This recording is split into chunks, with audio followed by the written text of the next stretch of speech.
Hi everyone, so I just wanted to share with you something that I worked out today that I really love, and I hope everyone else will enjoy it too. I recently finished my Jekyll and Hyde journal, and I wanted to have some fixtures in there that would be reminiscent of the period, which was the late 1800s. And so I looked up 1800s paperclips, and it turns out that they used to look something like this when they were first patented. And so what I did was I decided to just get a regular jumbo paperclip, and I took it apart, and then using my long flat-nosed pliers and my round-nosed pliers that I have from jewelry making. If you have these, great. If not, you may be able to use like something thin, like a thin pencil or a skewer or a knitting needle, something like that. What I did was I took apart the paperclip and I cut this. This is a jumbo one, by the way.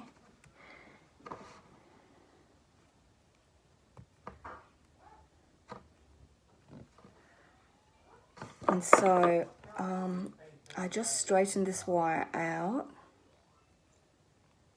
There we go.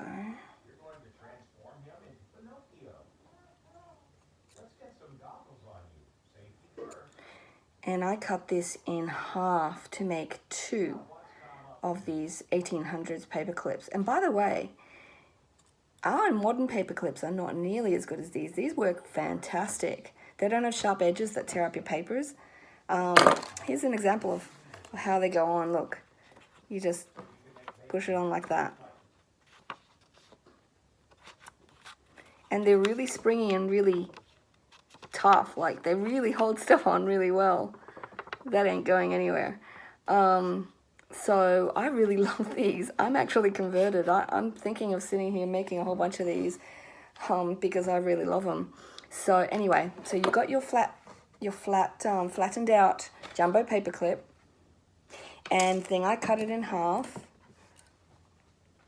and I measured it so that I would know what half was. So half is roughly, I think, yeah, it's not quite 6 inches. So what I do is I put a little overhang on each side, and then I just cut it exactly at 3. There we go. Hopefully, if you hold on to yours, it won't go flying like mine did. Here it is. Okay, so all I do now is I get my round nose pliers, and I put little marks on my pliers. I don't know if you can see with pen. I don't think it wants to focus.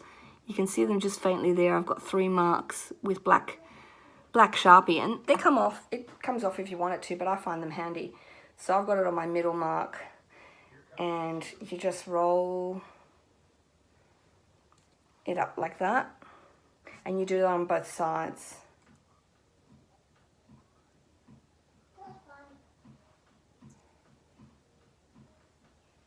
Make sure you roll them both the same way. So you should end up with something that looks like this.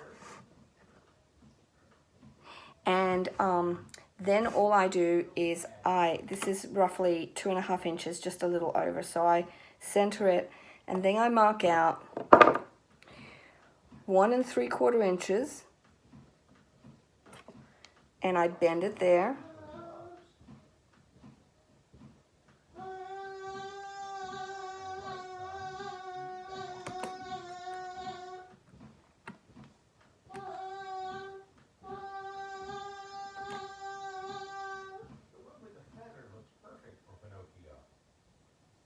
Okay, and then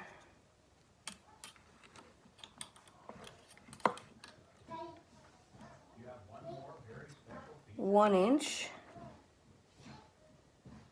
and I bend it there.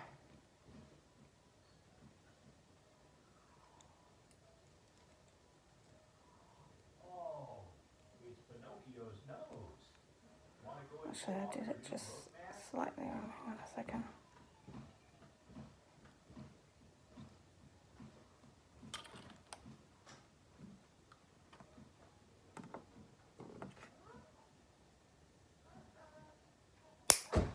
Whoops. Sorry.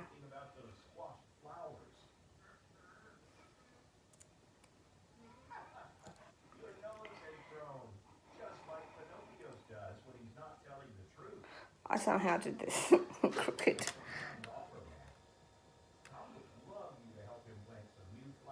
So, 1/2 inch between. Okay, I don't know what I've done wrong. Anyway, it's pretty forgiving. So, you just push them to cross them over like that. And that. So, I exaggerate it. And then straighten it out.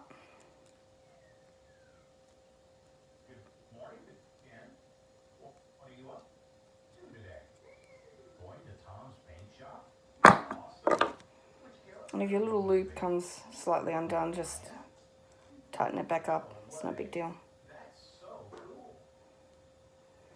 Alright, and then what I do is I cross them. See, it's crossed over at the front. I cross it over at the back because there'll be more tension that way.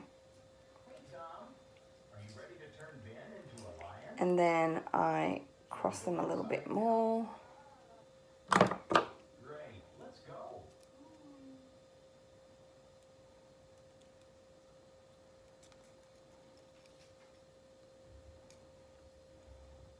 What shall we do first, Tom? We're going to spray paint Ben the color of a lion. I've made this look a lot harder than it actually is. Anyway, there you go. There's your little paper clip. I'm going to do another one quickly to show you that I really messed that one up and that it's actually really quite quick and easy. So here we go. 1,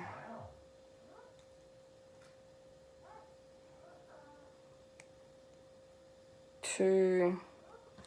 Have an idea? What is it? We're going to mix the two colors together. Great idea.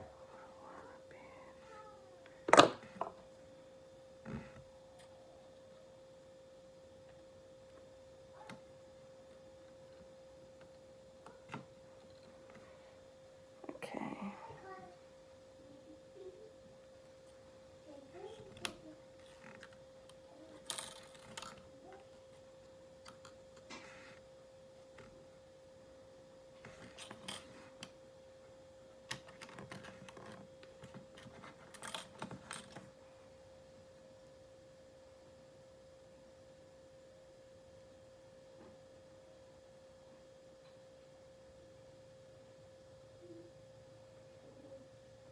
Here we go.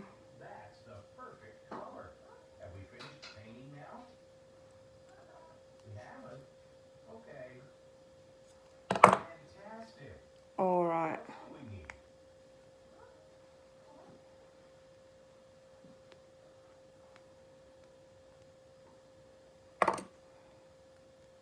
A mane. Okay, see? So hopefully you can see that that's really quick and easy. And then what I did was to make them look like this, really old and everything. I soaked them because they've got a coating, and if you try and put them in like jewelry patina solution with that, it doesn't change the color. So what I do is I soak it in a mixture of equal parts of hydrogen peroxide, vinegar, and some salt in there, and you soak that for about 5-10 minutes, and then you put it over in the patina solution, which I use liver of sulfur. But there are some patina solutions out there that you can make using just regular household goods, I'm pretty sure. So just try and have a look for it. LOS, liver of sulfur, homemade, I think, or something like that. And it will tell you what sort of things you can do to make your own. And then, yeah, I soak it in that for about, 30 seconds to a minute, and it comes out all nice and dark looking, and then I give it a quick scour with a scouring pad, and that's it. Hopefully you enjoyed this and found it useful, and I hope you enjoy your little 1800s paper clips. Thank you so much for watching. Bye.